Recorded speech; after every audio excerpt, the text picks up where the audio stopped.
Hello there everyone, and thank you for tuning in to another screencast. We're going to focus today on taking a quick look of some of the changes we saw within Google Classroom.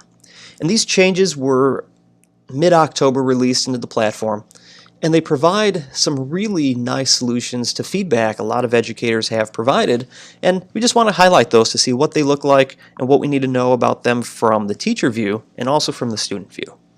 We're going to start out with the teacher view because most likely most of us are teachers. And we're going to see when we pop into the stream the first time, there's this little checkbox slider along the left-hand side that by default is going to be off so that we're not showing deleted items. You're going to go see that here's what our class stream looks like. If I wanted to view deleted items, I can click the slider and we're going to see some of these new items appear. We're going to see an announcement that was deleted and a comment that was deleted. When we hover over the little question mark, there's just a little call out that says it's visible only to me and it's going to be permanently deleted in 30 days. So maybe if you ever had to work with student discipline for some reason, if you wanted to reference maybe an announcement you thought you made but you weren't quite sure, you can go ahead and do that. What's great about this is if you had a previous announcement where you liked the wording, you do have that ability to go ahead and just copy that. So even though it's deleted, you can still use it moving forward. The next area we want to look at are some of the changes we saw that were lumped under the Students tab. And there's three main areas here that saw additional capabilities. If we look at the invite button, if we wanted to invite students into our class previously, we had to work through typing their name, selecting them, and inviting them. We now have the ability to use groups that are already predefined within our Google Apps for Education domain and pull those in. That's definitely going to make that organizational process that we might do to create our classes pay dividends and be useful in other products down the road. Again, it just makes it really easy to invite a large group of students all at once into your class if you need to do that.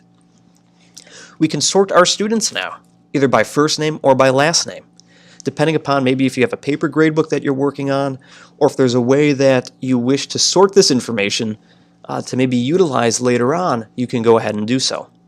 This works in any area where we see student lists, so this will be both in the student view as well as individual assignments.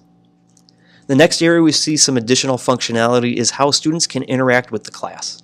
By default, the students can post and comment, and one drawback we heard from that from some of our teachers and just in general looking at the classroom community was this allows my students to digitally blurt out in class. They can post whatever they want onto the stream. And we see some additional controls here where maybe we want students can only comment. And maybe this will work better at a lower grade level, or again, depending upon the method that you have for your classroom. Myself as a teacher, I can go ahead and post an announcement that's maybe it's a response prompt. I want to ask students enrolled in my class, what do you think of the current football schedule and who do you predict to be the Super Bowl winner? This will allow so that only when the teacher posts can students put those individual responses in place. They would not have the ability to start their own discussions. We additionally have the ability so that only the teacher can post or comment. And this might be useful if you have a very informational classroom where you're just going to be posting news and information and you're not going to necessarily have that online two-way dialogue that you might have from the other settings. So those are the areas we see within students. The last area we see from the teacher perspective is within an assignment. When we look at the assignment, as always, we've had the list of students and the current status of it. Previously, when we clicked on download, that downloaded the grades for this assignment. We now have the ability when we download to download all assignments. That's going to allow me within my classroom that I've set up in Google Classroom to pick out, maybe at the end of the quarter, maybe at the end of the week, I can pull in a quick list of all the assignments that are utilized within that classroom.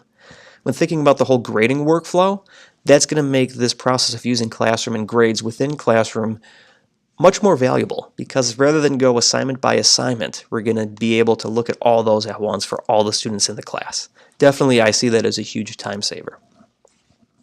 That pretty much wraps up what we see from the teacher perspective.